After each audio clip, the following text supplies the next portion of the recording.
Hi, today's topic is what is the difference between client-server architecture and peer-to-peer architecture?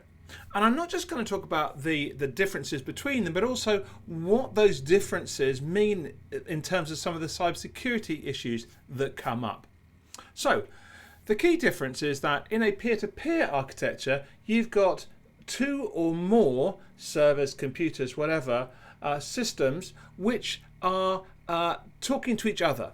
And there's no one which has more information necessarily than the other. They're on an equal footing. When they're arranging the protocol and security, they generally have an equal say in what security should be there. The other thing, of course, is that it's a one-to-one relationship. There might be lots and lots of one-to-one relationships. You might have 15 different servers, systems all connected to each other in a peer-to-peer set of relationships. But in a client-server architecture, it's rather different. So in a client-server architecture, you've got a server at the top, let's say, and then lots of multiple clients which are connecting to it and which are being served information by that server.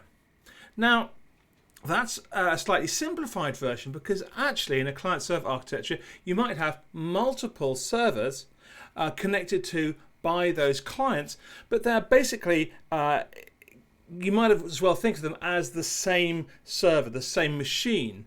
They may have proxies or other ways of managing the traffic that's going to them, that's routed to them, but you can think of them as one server, serving the same information to lots of different clients. And so this leads us to some of the reasons about how we might think about cybersecurity and the differences. In the client-server relationship architecture, the server is an obvious attack point. Typically, that's where all the information is held. Yes, it's going out to the clients, but that is where the information is held. So that is something that you might want to attack if you're a bad actor. And there's several ways you might attack that. Typically, looking at the CIA triad, the confidentiality, integrity, and availability triad. You might want to say, well, there's confidential things on there that I want to get to. So that's attacking the C. I might say there's the integrity of things on there. I want to change the information so that the information that's going to the clients is wrong, is incorrect. Maybe I want to be giving incorrect information, let's say, about a stock price, a share price, something like that. Or maybe just change what people expect the weather to be like. That might help me increase my ice cream sales. I don't know. Or the availability. You might want to say, well, actually, I want to stop people accessing these servers. One example of that we come across from time to time is game servers, where lots of clients which are the players are trying to connect to these game servers, and sometimes bad actors will do things like distributed denial of service attacks and try and stop people accessing the servers.